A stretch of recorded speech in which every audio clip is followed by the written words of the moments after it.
Hello everyone and welcome back to Thinkers Club. So today we are entering one of the most important areas of Indian polity. That's salient features, parts and schedules of the Indian Constitution. Now understand this clearly. This is not a chapter that you need to memorize, and this is a chapter that you need to understand. Because once you understand this, half of Indian polity becomes easy because everything further is interconnected to this. So let's begin. What makes the Indian Constitution special?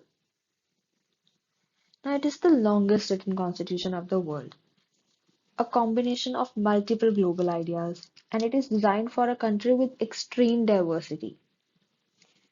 Because India is not a simple or small country, right? It has different religions, different languages, different cultures, and so the constitution has to be detailed. So, what you can see over here is these are some points that you may note if you want, otherwise, the PDF will be given to you. And it is the longest written constitution in the world. Okay, and it contains detailed provisions addressing India's vast diversity and complexity. Okay, it is a unique blend of rigidity. Some laws are so rigid that you need a special majority, or maybe even after that they can't be amended, and some laws are so easy to be passed. Okay, certain amendments, see, this is what I'm saying. Certain amendments require special majority, state ratification, while others only need a simple parliamentary majority. And in establishes this overall, this constitution establishes India as a sovereign, socialist, secular, democratic republic, the foundational identity that shapes all governance and law. Okay, it is a living document. Okay, that continuously guides governance, protects fundamental rights, and adapts to changing societal needs through amendments and judicial interpretation. Okay, so it is the lengthiest written constitution. Originally, the constitution has 395 articles, 8 schedules, and 22 parts. So this was what it originally had, then it was changed further, which will be discussed later on. So it is a blend of rigidity and flexibility. As I told you, the procedure of amendment of the Indian Constitution is partly flexible, partly rigid, and some of the provisions can be amended easily. So this is something which you need to understand. Any question can come like, is India's constitution federal or unitary? Okay, so or rigid or flexible. So you need to have a clear understanding कि हाँ, it is flexible and it is rigid. So it is a mixture. Okay, okay. As I told you, the original constitution contained 395 articles organized into 22 parts and 8 schedules, but today it has expanded over to 450 articles, 12 schedules, and making it the lengthiest written constitution. Okay, it is a comprehensive document. It has fundamental rights, duties, governance structure, schedules, deliberately designed to address India's vast diversity and complexity. So, because India is a mixture of all this, so all these need to be managed in the constitution. Now, as I told you, it's a blend of rigidity and a blend of flexibility. Special majority required for some things, some laws, and simple majority provisions required for the other ones. Now, federal system with unitary bias. Now, our constitution contains federal features of government, like the division of powers between the center and state. It's a written constitution. It is compiled, right? It has an independent judiciary and bicameralism, but a large number of unitary features like a strong center. Now, those earlier which I told you were the federal features. Now, the unitary features are it has a strong center, even though the power is divided, but the center is strong. Okay, and it has single citizenship like in US. You can be a member of Texas as well as you can be you're the member of US. But in India, you are not a member of Bihar and India. You are a member of only India. You are not a member of Chandigarh, so you're a member of Chandigarh and of India. No, you are just a citizen of India. So India has a single citizenship. However, US has dual citizenship.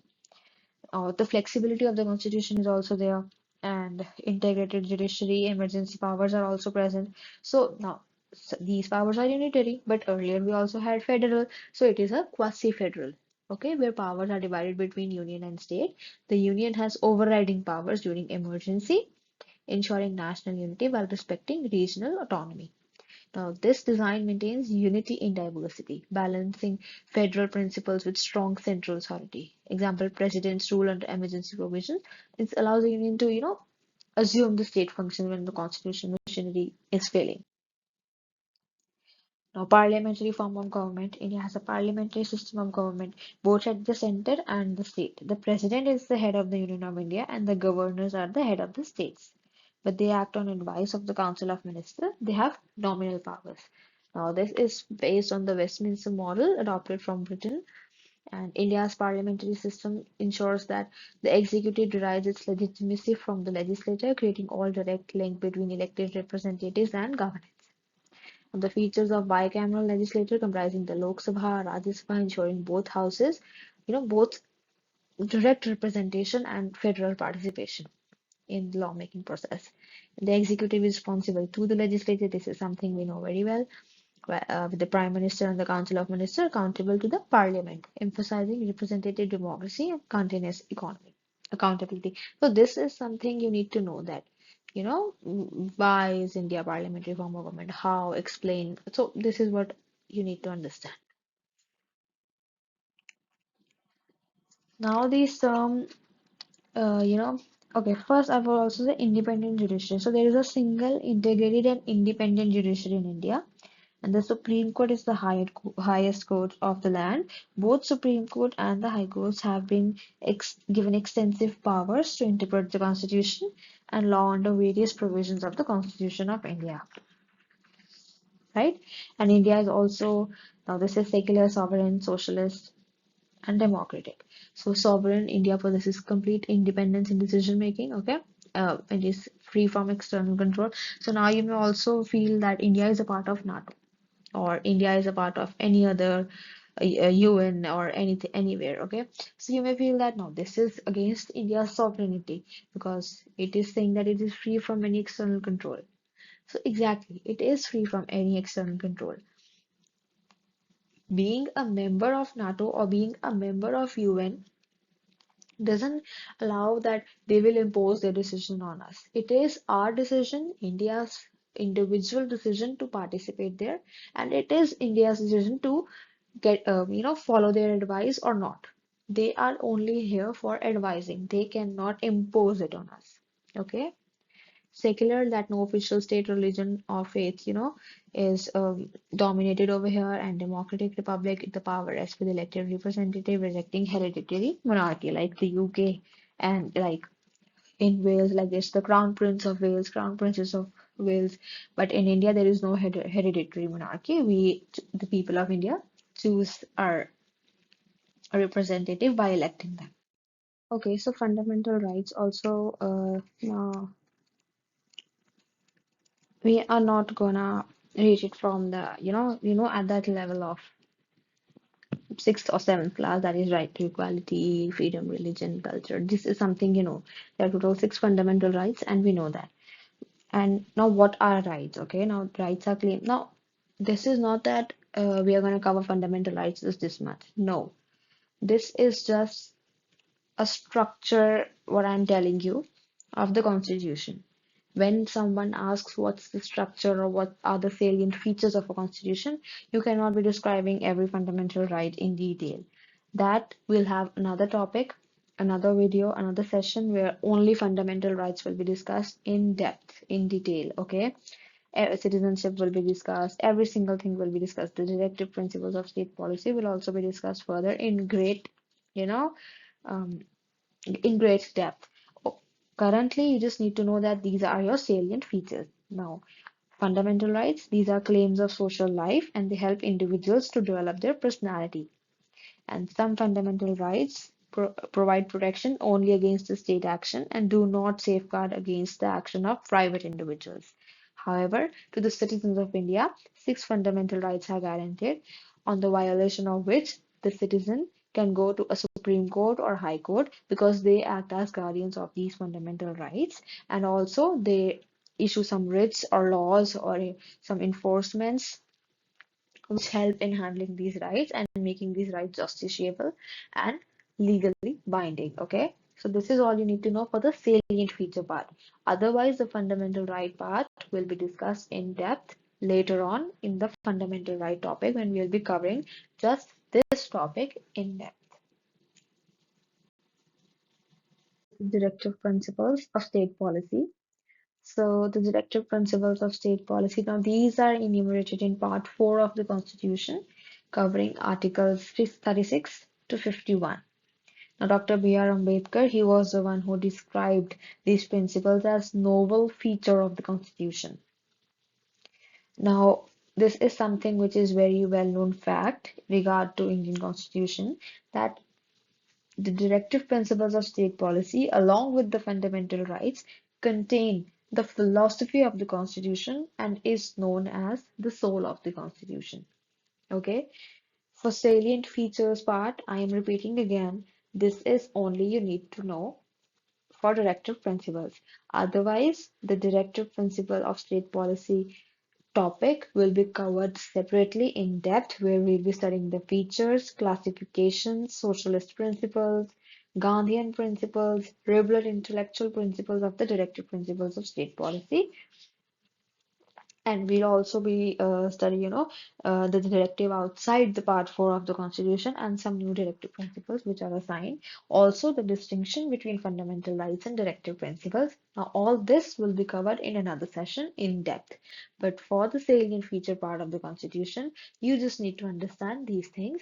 That it is the guideline for social justice and welfare enumerated in part 4 of the Constitution, covering Article 36 to Article 51, and it is non-justiciable. You cannot go to courts for the violation of directive principles of state policy.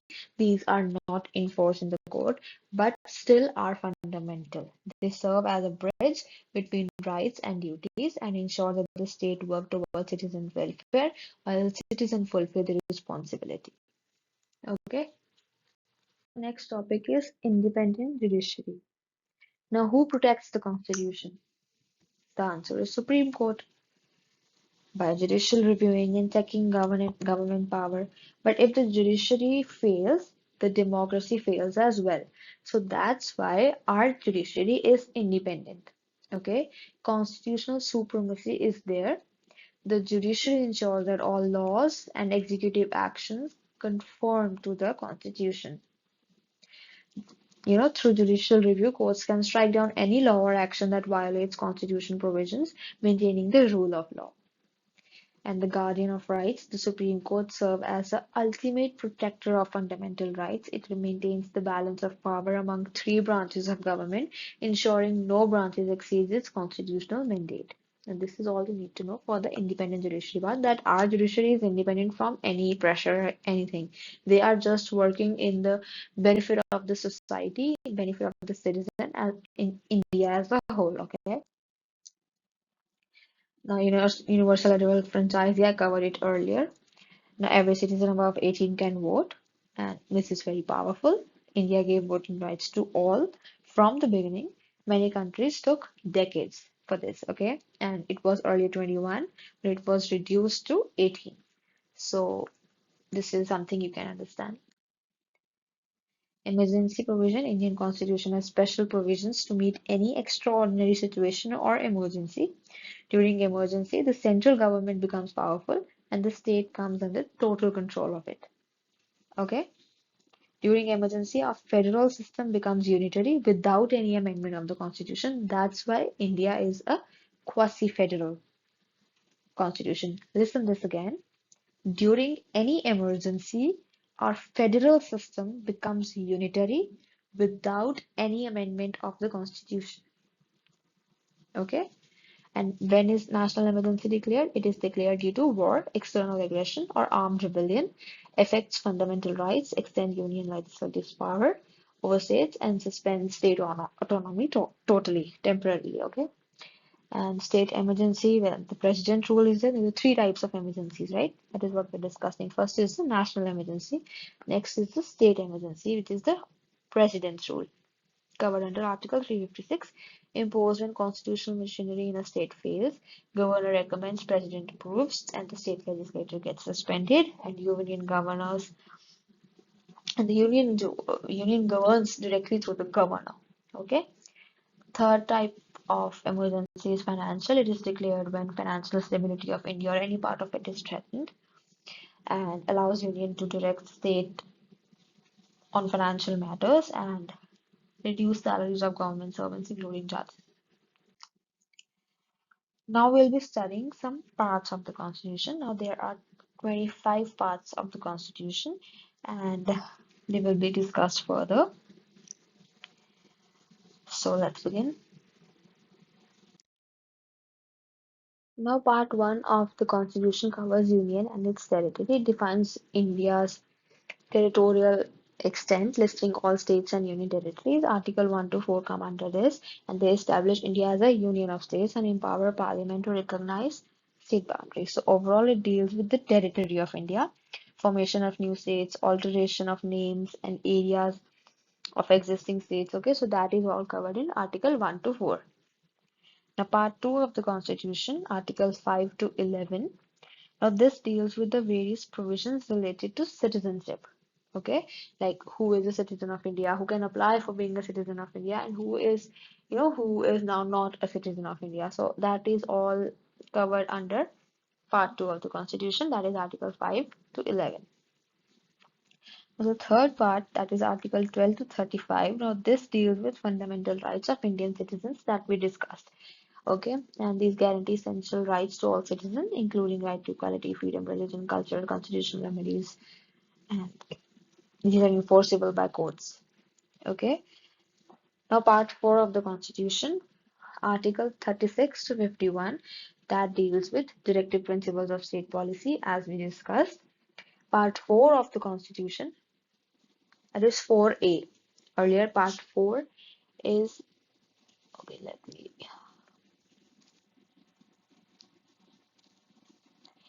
So part 4 of the Constitution deals with directive principles of state policy. Part 4A covers Article 51A. Now this was added by the 42nd Amendment in 1976, okay? And this contains fundamental duties of the citizen. So Part 3 contains fundamental rights. Part 4 contains directive principles of state policy. Part 4A, 51A is the article added by the 42nd Amendment in the 1976, contains fundamental duties of the citizens. Okay, part 5 to 7 are not added here. I'm saying it verbally. So part 5, which covers Article 52 to 151. Now these deal with government at the union level, that is the power and functions of the president, prime minister, vice president, etc. Part 6, which has Articles 152 to 237, these cover government at the union level, that is the roles and responsibilities of the chief minister, the governor, etc. Part 7, which has Article 238. Now, this deals with states in Part B, and it was repealed in 1956 by 7th Amendment. Part 8, which covers Article 239 to 241, deals with Union and its territories. Part 9, which has Article 243 to 243O, was added by 73rd Amendment in 1992 and contains a new schedule known as the Schedule 11. It has 29 subjects related to Panchayati Raj. Then we have Part 9A, which contains Article 243P to 243ZG. This was added by 74th Amendment in 1992, contains the new schedule known as Schedule 12, and it contains 18 subjects related to municipalities. Okay. 9B, which covers Article 243ZH to 243ZT. This deals with cooperative societies. Article 10, Part 10, Articles 244 to 244A deals with scheduled and tribal areas. Then we have Part 11, and Articles 245 to 263, which deals with the relation between Union and its states, and Part 12, which is a special provision. Okay, Part 12 is not added. Now, this contains Article 301 to 307 related to trade, commerce within the territory of India. Article 13 deals with the Civil and Public Service Commission.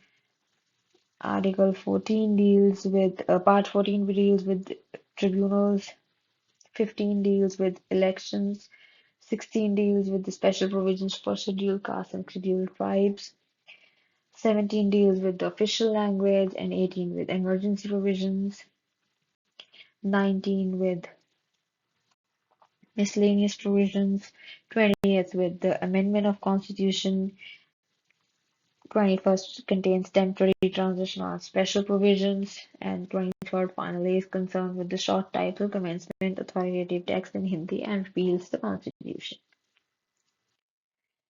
Okay, so schedules. Okay, we do have schedules. The Constitution of India at time of adoption had only eight, which to which four more were added during the succeeding 66 years. So we now have 12.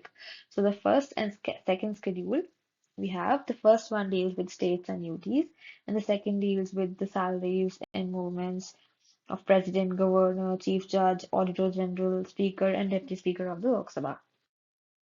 Schedule 3 deals with the forms of oath and affirmations of members of legislature, minister, judges, and the Comptroller and Auditor General. Fourth schedule deals with the allocation of seats in the Rajya Sabha. Fifth deals with the administration and control of scheduled areas and scheduled tribes. Sixth with the administration of tribal areas in the state of Assam, Meghalaya, Tripura, and Mizoram. The seventh schedule is the distribution of power between the union and the state government.